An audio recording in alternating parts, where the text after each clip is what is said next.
It's Harriet. I wanted to stop by today and do a little video about food allergies in camp. I've been the food allergy specialist at two camps here, day camps actually, and I wanted to talk to you exactly what my job was like, and also what food allergy parents can do and what camp directors can do. So, as you know, I am a mom of two kids with food allergies. I am allergic to dairy myself, but I'm not anaphylactic. They are. And they have been in camp since they're 2 years old, and they have gone without me until they were like 8 or 9. One of them did have a reaction at camp because some issues with an ice pop that had confusing the statement about milk. So they did have anaphylaxis at camp. But at the same time, they've always, they went to camp like totally normal kids. They've never gone to a food allergy camp. So in about 2014, I started as a food allergy specialist at camps. I would work with families, and I work with families to adapt the camp menu to make it work for their child and their dietary restrictions. And I would also adapt the cooking program when needed at school. Not school, at camp, because we had the cooking program there. So a normal day would be that I would have all the labels for all the children with who needed the special meals with their names and their allergen, and the chef and I would meet in the kitchen and pre-plate those meals. Now, this is an important tip for parents whose children have food allergies other than nuts. In the kitchen, all other allergens are present, and most camps, while they may be nut-free, they're not other allergen-free. So if your child has an allergy to eggs or dairy or wheat or soy or anything else, it's really important that if your camp doesn't allow you to bring food, which I'll touch upon in a minute, and you have to eat the camp food, it's important that you ask that the food be pre-plated first. So what I would do in the morning is go over what the menu was with the chef. We already would know what items we're making, but how many dairy-free, how many gluten-free. If we needed kosher or vegan or vegetarian, we would do that as well. I would have the labels written out, and we would pre-plate those first and put them into the warmer. There was dry snacks, so I would always have accommodations for children with various different allergies in my office, like Enjoy Life cookies, although there could be someone who's allergic to that as well. I would have gluten-free pretzels, I have ices, and I would do all those adaptations necessary. So on a daily basis, I would also be in the dining rooms or the tents or wherever they're serving lunch to make sure that the right kids get the right meals and make sure that the kids who can't have things are not grabbing things. Another thing is that buffet style. I'm not a big fan of buffet style for kids with food allergies, so that's another reason why you ask to pre-plate it. If your child has like an egg allergy or a sesame allergy and there's hummus on the salad bar, I would ask to have their salads pre-plated and put in the fridge so that way you know that there's no cross-contamination. So that is kind of what a typical day would be like for me. In the pre-camp setup, I would be calling parents, and this is another tip for parents. What you put on a medical form doesn't give us the full picture. So if you just put dairy, or you put soy, or you put egg, are you baked egg? Are you lactose intolerant? Are you actually allergic to dairy? Can you do baked milk? This kind of information is vital. Soy, can a kid do soy oil? Is it soy protein? Is soy lecithin okay? These are the types of questions that I would ask a parent. because you need to have a clearer picture. Not just saying dairy on a form really doesn't help me much. And the same thing with egg, because many people with eggs can eat baked eggs, or, pasta. Does it have to, what kind of pasta is okay if you have an egg allergy? So that's another kind of thing. Camps cannot call manufacturers. And they all go by labels alone. And I know many families in the food allergy community like to call up manufacturers. I would, in those cases, send the label or the brand that we're using to the parent, and let them know. But again, camps can't get in the business of calling all the companies. So they do tend to go by labels alone. And in addition, a lot of people who are handling the food allergies don't necessarily have food allergies, so they don't know the different levels. So just keep in mind that products are not necessarily going to be vetted the way that some allergy parents would like.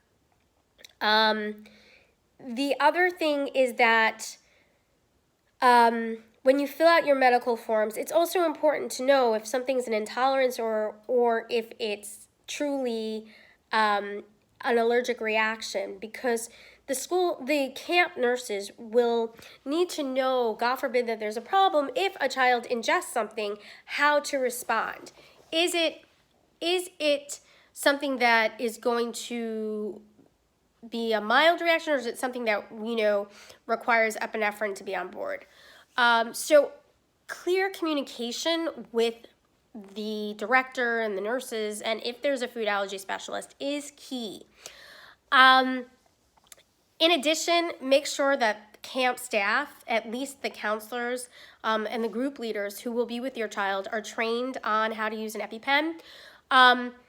Most people are required to be CPR certified who work in camps. And most camps add on the epinephrine training as well, but not all do. So that's an important note to know about. If your kids are older and they're going on trips, ask who is going to be able to give the epi on a trip, who's going to carry the medication on a trip, because 9 times out of 10, they don't always, unless it's like overnight, they don't send travel nurses on trips. So that's another aspect. And my older son, who's almost 15, when they go on trips, there's food involved. You always want to ask about, can you supply your own food if you need to on a trip? How will the food be handled? Is there a safe spot to get food? So with older kids, that becomes an issue. Another thing is, this is a camp director thing. So many camps have taken the position that the camps are either nut-free or nut-aware. First of all, most are going to the terminology nut-aware because you cannot guarantee that you're free of anything. A janitor can bring in a peanut butter and jelly sandwich. You're out in the open. You can't police it totally. You can only say what we serve here at camp won't have nuts. Great. But when you make the policy that says that you're going to not allow any outside food, that opens up a Pandora's box for people with multiple food allergies. And many people have been told that they can't bring in outside food, even though their food allergies, the menu won't work for. Can most of the menus, can it be adapted? Yeah, it can, but there are that 1% where we can't. And it's honest, we can't. And I do think that camp directors need to understand that when it gets that complicated, it's easier to tell the parent to bring your own food. So that's something to keep in mind, because you may be not aware, but your kitchen at camp is still going to be serving dairy, eggs, wheat, soy. It could be anything. You could have hummus. You could have a kid with an apple allergy. You can have a kid with, I'm trying to think, strawberry allergies, things like that. But where you're really going to have a lunch problem is those milk, egg, wheat kids and the soy kids as well. So I think that if a parent comes to you, and if you're a director watching this, if a parent comes to you, really think about that they're not only struggling with what to feed their kid, but the items are not necessarily going to be safe for their kid. So that's like a big stressor that I have. One thing that I required is that all parents with kids who have a documented food allergy, they must submit a food allergy action plan. This is key. That way everyone knows how to respond. It should be signed off by an allergist. We know then that there's a legit allergy. It is a vital form to have, so every parent should send their kid, really it should be mandatory to send their kid in with that to camp. Communication with the group leaders and the counselors pre-camp is key. And the other thing, and in that conversation, you tell the counselors and the group leaders, generally it's the group leader that calls you, what your signs and symptoms of anaphylaxis for your child is, your child's history, about washing hands. That's the time to do it. You should express your concerns about the food and menus and things like that with the camp director prior to camp as well. And I can't stress enough that if you're dealing with multiple food allergies, to really hit home, if it's a severe allergy, the severity of it. And also if it's an allergen that's going to be present at camp. Kids are messy. If it's ice cream and ice cream's being served every afternoon, let them know your kids, in that group, need their hand washed after they eat that. Or that, they shouldn't be dripping ice cream on your kid. Or if there's an egg allergy and there's egg salad on the salad bar, that kid can't eat off the salad bar that day. So those kinds of things really need to, or one more thing. I do check arts and crafts supplies, because finger paints and other items can have, hidden allergens in them. Potting soil and nature programs can have, peanut hulls in them. So it is a very all-encompassing job, and it goes into all areas of camp. It is really important, again, that everyone is communicating with each other. One of the trickiest aspects right now is self-carrying epinephrine. Camps are not aligned with the school right now, school policy. I don't know of any camp outside of like travel camp that allows children to self-carry their epinephrine. All epinephrine is either stored in the nurse's office, or some camps will allow the group leader to carry it. My kids who carry their epi all year long do not carry in camp. I might do it with the older one this year, but it's going to kind of determine of where it's located compared to where they're located. On trips, they will have to self-carry. But in most camps, if there's a trip, the group leader or a counselor will carry the epi. But you should always ask who's going to be responsible for it, and God forbid there's a problem, who would administer it.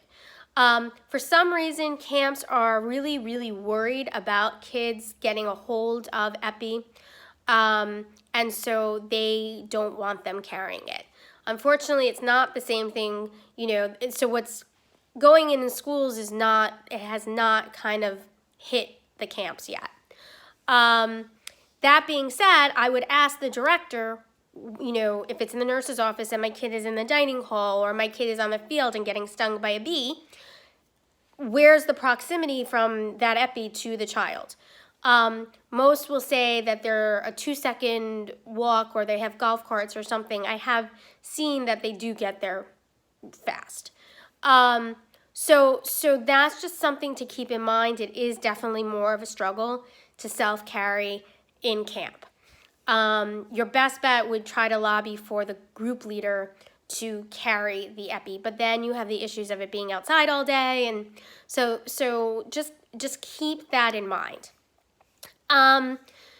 Again, for food allergy parents, you don't need a specific food allergy camp. food allergies can be accommodated, providing they have the right people on staff who are knowledgeable about food allergies. And I do mean very knowledgeable about food allergies, not just, oh yeah, I'll read the label. I mean, that they're knowledgeable about cross contact, that they're knowledgeable about how a buffet won't work, that they're knowledgeable about how things are hidden in items you would never expect, like shaving cream or finger paint or chalk.